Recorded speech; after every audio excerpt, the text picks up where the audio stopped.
امریکہ کا ایک مشہور ترین اور آج تک نہ سلجھنے والا قتل کا معاملہ، جان بنے ریمزی کیس۔ بات ہے 26 دسمبر 1996 کی۔ کرسمس کے ٹھیک اگلے دن کی صبح بولڈر کولوراڈو میں ایک 6 سالہ بیوٹی کوئین اپنے ہی گھر کے تہخانے میں مردہ پائی گئیں، ان کا گلا گھونٹا گیا تھا۔ اس بظاہر پرفیکٹ فیملی کے گھر میں آخر غلط کیا ہوا؟ یہی سوال دہائیوں پر محیط ایک معمہ بن گیا۔ تو ریمزی خاندان بظاہر ایک مثالی خاندان تھا، دولت، کامیابی، سب کچھ تو تھا ان کے پاس۔ جان بینے ایک چائلڈ پیجنٹ سٹار، والد ایک کامیاب بزنس مین اور والدہ سابقہ مس ویسٹ ورجینیا۔ 911 پر پہلی کال قتل کی نہیں بلکہ اغوا کی تھی۔ ماں کا کہنا تھا کہ کوئی گھر میں گھسا تھا، مگر کچھ ہی گھنٹوں بعد جان بینی کی لاش والد کو گھر کے بیسمنٹ سے ہی ملی۔ کیس کا سب سے عجیب پہلو تھا ایک لمبا اور بے ربط تاوان کا خط جو کچن کی سیڑھیوں پر ملا۔ 2.5 صفحات کا یہ خط گھر کے ہی نوٹ پیڈ پر لکھا گیا تھا اور تاوان میں $1,18,000 مانگے گئے تھے۔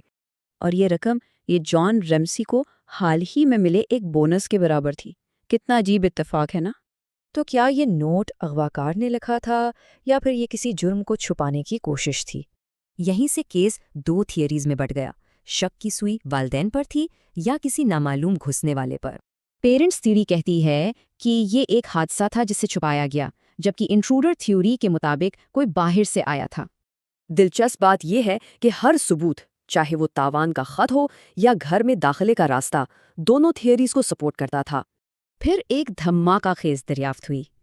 جون بینے کے کپڑوں پر ایک نامعلوم مرد کا ڈی این اے ملا۔ اس ڈی این اے کے باوجود کیس آج تک حل نہیں ہو سکا۔ آخر انصاف ملنے میں اتنی تاخیر کیوں؟ اس کی ایک بڑی وجہ تفتیش میں ہوئی سنگین غلطیاں تھیں۔ کرائم سین کو محفوظ ہی نہیں کیا گیا تھا۔ دیکھیں کہ یہ کیس کیسے آگے بڑھا۔ 2008 میں فیملی کو کلیئر کر دیا گیا اور اب جینیاتی ٹیسٹنگ سے امید ہے۔ بولڈر پولیس کا آج بھی یہی کہنا ہے کہ اس کیس کو حل کرنا ان کی سب سے بڑی ترجیح ہے۔ جینیٹک جینیالوجی یہ ایک جدید تکنیک ہے جو پبلک ڈیٹا بیس سے رشتہ داروں کو ڈھونڈ سکتی ہے۔